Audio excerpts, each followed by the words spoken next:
चिता जलाती है, चिता जीते को आती है। हो जाए पुत्र कहीं तो वह, हो जाए पुत्र कहीं तो वह को संसार बनाता है। हो जाए पुत्र यदि कहीं तो घर को शमशान बनाता है।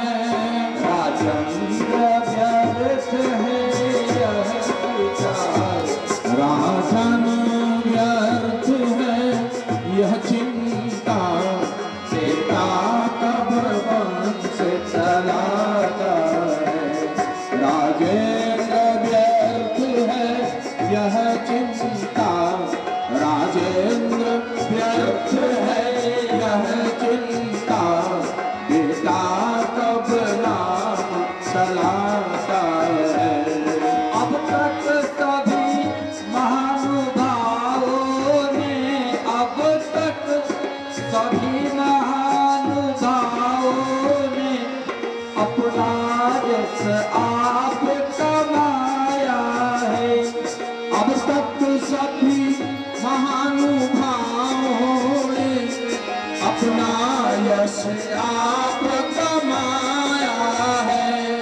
या ध्रुव प्रहलाद आदिकों ने, क्या ध्रुव प्रहलाद आदिकों ने पितरों का नाम चलाया। या ध्रुव प्रहलाद आदिकों ने पितरों का नाम चलाया, पुत्रों का नाम चलाया। इसलिए है अयोध्यानाथ, केवल पुत्र प्राप्ति ही जीवन का परम लक्ष्य नहीं है। संसार में मनुष्य के अनेक पुरुषार्थ हैं। आप स्वयं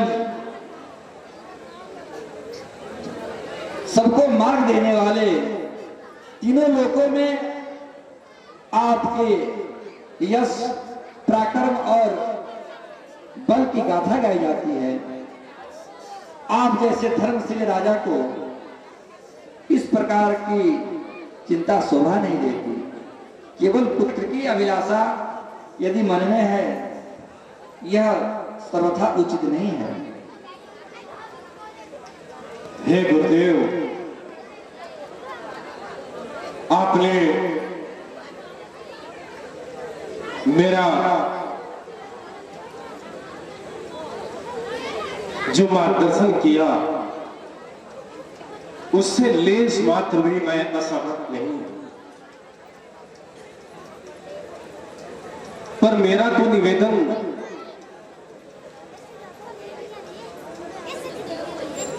पुत्र के लिए केवल और केवल मेरे निजी स्वार्थ के लिए नहीं है। हे गुरुदेव, इस रघुवंश ने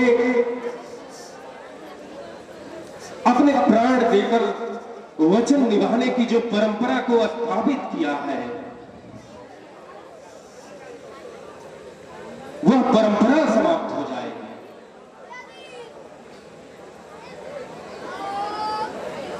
गुरुदेव, राजा सिंह ने कबूतरों के लिए अपने शरीर की बोटियां कटवा दी। हरिश्चंद्र ने अपने आप को अपने पत्नी और बच्चों सहित बेच दिया।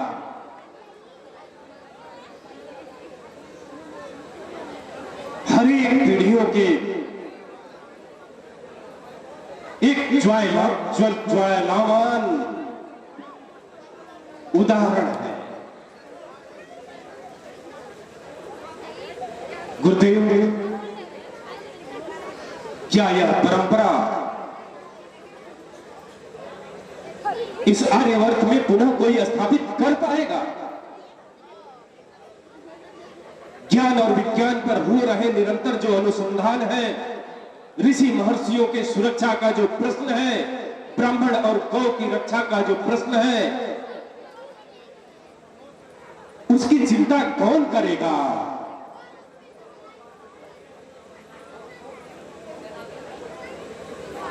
हमारी राज्य की प्रजा तो गौ समान है।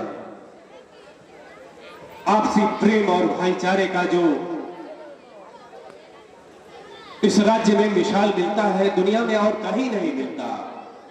स्वर्ग के देवता भी ललायित होते हैं यहां प्रवास करने के लिए। यहां बाघ और बकरी एक घाट पर पानी पीते हैं। गुरुदेव, एक राजपुत्र केवल एक पिता का पुत्र नहीं होता, उसके लिए राष्ट्र सर्वोपरि होता है। उसके प्राण उस राष्ट्र के लिए जन्म लेते ही समर्पित हो जाता है।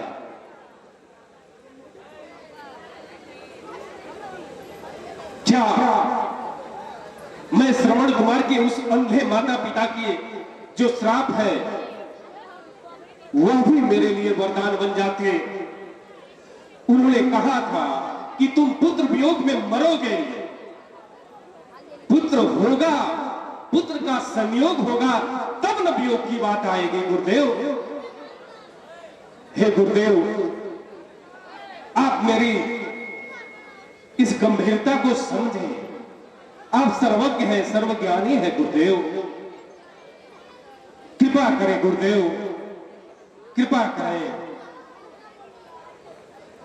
मेरा केवल इतना ही निवेदन है, हे गुरुदेव, अपने दास पर कृपा करें।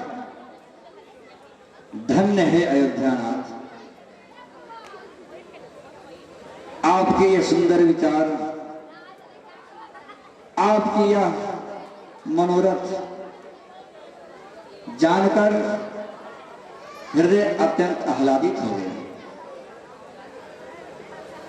आप केवल निजी सुख सुविधाओं के भोग विलास के लिए, बुढ़ापे का केवल सहारा के लिए ही नहीं, अपितु यह जो प्रजा है जिस पर आपका ही नहीं, आपके पूर्वजों का भी स्नेहमय दुलार प्यार जो रहा है, उसी परंपरा का निर्वहन करते आप ही आए। आपके बाद इस प्रजा को स्नेह देने वाला प्रजापालक पुत्र हो, ऐसी जो आपकी कामना है, यह तो लोक मंगल और समाज के मंगल की कामना का मूल कारण है। हम आपके उस विचार से, वह परंपरा, वह विचार केवल जिज्ञासावश जानना चाह रहे थे कि उसका बोध आपको किस प्रकार का है।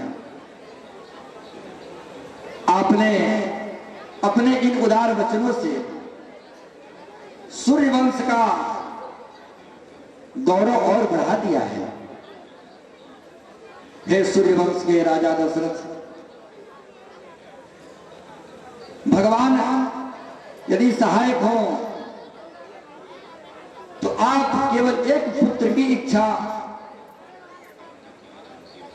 के लिए आए हैं, लेकिन मेरा ये आशीर्वाद है, केवल आप धैर्यता पूर्वक धीरज को धारण करें। धरहु धीर होई है सुतचारी, त्रिभुवन विदित भगत भयहारी। केवल आपका ही नहीं, संसार के सभी भक्तों का भय हरने के लिए, संसार के लोक मंगल के लिए, जगत के सभी प्राणियों के कल्याण के लिए, सभी जन जन के भावनाओं और उनके धर्मों की रक्षा के लिए आपको एक नहीं 4 पुत्रों की प्राप्ति होगी, यह मेरा आशीर्वाद है।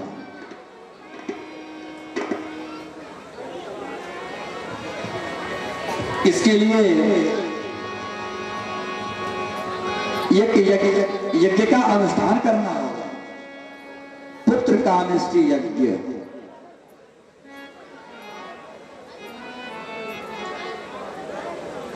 अवश्य आपकी आज्ञा का गुरुदेव अक्षरशः पालन होगा। आप मेरा मार्गदर्शन करें, आदेश करें। हे राजा, अथर्ववेद के संपूर्ण ज्ञाता ऋषि श्रृंगी को इस यज्ञ का आचार्य बनाया जाए, उनको आदर सहित यज्ञ मंडप में बुलाया जाए, उन्हीं के द्वारा ये अनुष्ठान पूर्ण होगा। अवश्य हे गुरुदेव, मैं स्वयं जाकर ऋषि श्रृंग को आदर सहित बुलाकर लाता हूं और इस अनुष्ठान का विशेष मुहूर्त में प्रदान करें। हे राजा, यह कार्य तो बहुत पहले भी संपन्न हो चुका रहता, केवल आपके अंदर पुत्र की उत्कंठा उत्पन्न नहीं थी। जैसे ही ये उत्कंठा आपके हृदय में आई, आपके मन को यह जागृत किया, तो बस आप इसमें अत्यधिक विलंब न करते हुए ये कार्य हमें शीघ्र ही करना चाहिए। अवश्य अवश्य गुरुदेव, मैं आपके आदेशानुसार प्रत्येक कार्यों को विधि विधान पूर्वक व्यवस्थित करूंगा। आप पधारे और इस यज्ञ को अपने मार्गदर्शन में पूर्ण कराएं। ठीक है राजा। मंगल भवनय मंगल हारी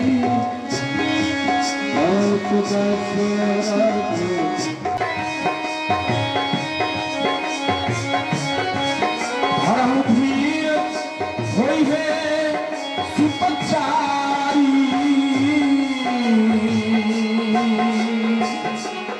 त्रिभुवन पीड़ित भगत भयहारी, त्रिभुवन पीड़ित भगत भयहारी, धर्म धीर होई है सुपचारी, त्रिभुवन पीड़ित भगत भयहारी, त्रिभुवन पीड़ित भगत भयहारी।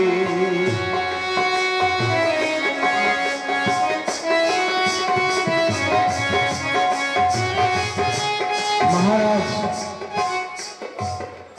चक्रवर्ती महाराज दशरथ ने अपना दुख, अपने मन की व्यथा अपने गुरुदेव को बताया और आपने देखा सुना गुरु वशिष्ठ ने क्या कहा।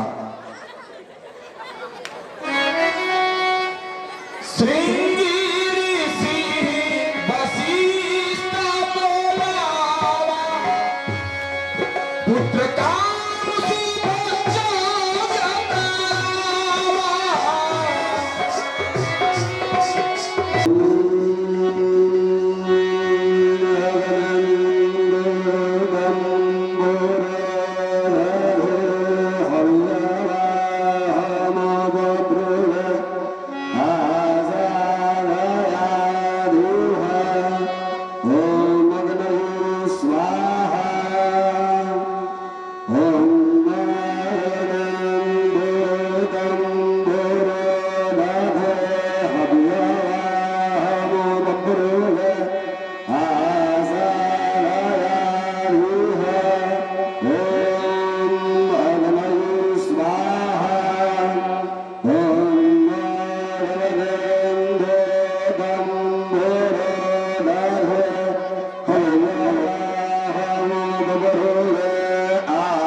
अग्नये स्वाहा। भगति सहित मुनि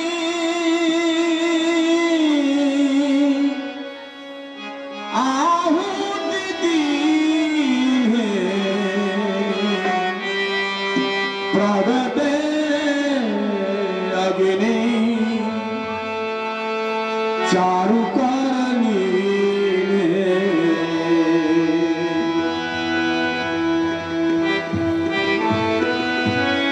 हे राजन,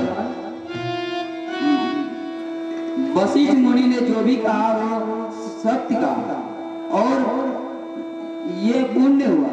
ये हव्य लीजिए और तथा अपने रानियों में तथा इसको बांट दीजिए, आपकी मनोकामना पूर्ण होगा।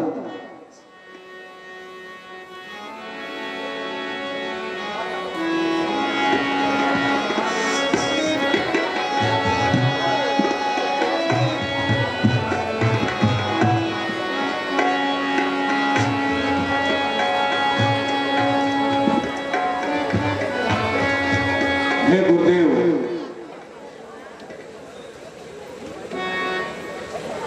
अग्निदेव के मार्गदर्शन से यह प्राप्त हव्य अपनी रानियों में बांट देता हूं। अवश्य यह सब आपके इन चरणों की पूजा का परिणाम है। ऐसा मनोभाव, ऐसी श्रद्धा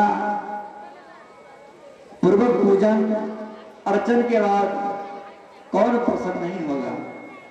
कौन ऐसा नहीं चाहेगा कि आपकी मनोकामना पूरी न हो, आपका मनोरथ पूर्ण हो, आप जाएं राजमहल में, तीनों रानियों में यथा योचित इस हव्य को बांटकर अपनी मनोकामना सिद्ध करें।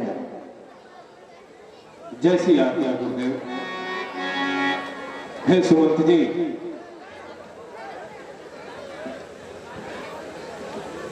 महल से तीनों रानियों को यहां उपस्थित किया जाए। तब ही राय प्रिय नारी बुलाई,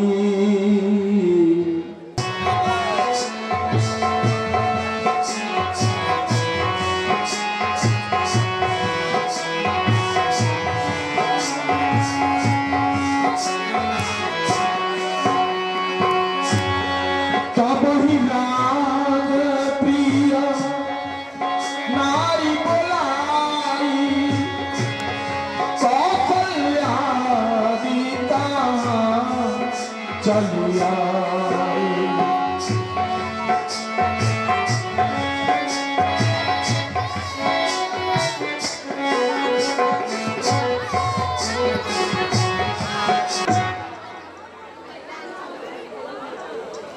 हे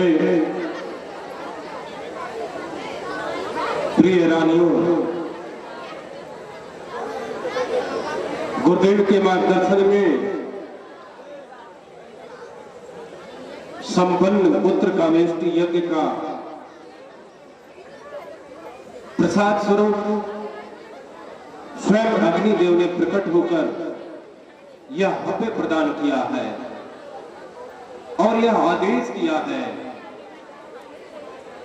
कि इसे ग्रहण करने के उपरांत आपको पुत्र रत्न की प्राप्ति होगी। आप इसे स्वीकार करें। अर्धभाग कौशल्य ही दीन्हा,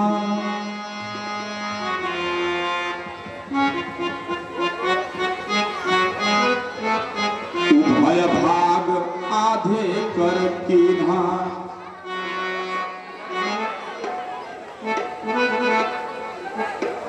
कै कई कह नृप सो दयऊ,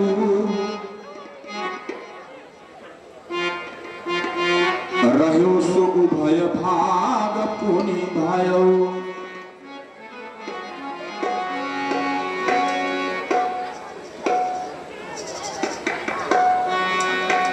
ईश्वर हमारी मंगल कामना को अवश्य ही फलीभूत करेंगे। मंगल भवन अमंगलकारी प्रभु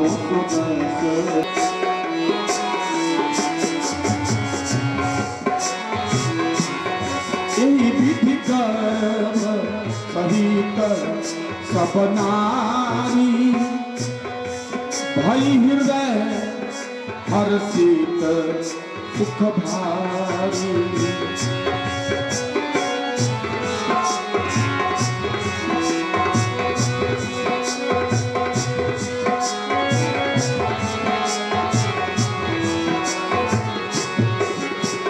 इस प्रकार सभी रानियां गर्भवती हुई, वे हृदय में बहुत हर्षित हुई, उन्हें बड़ा सुख मिला।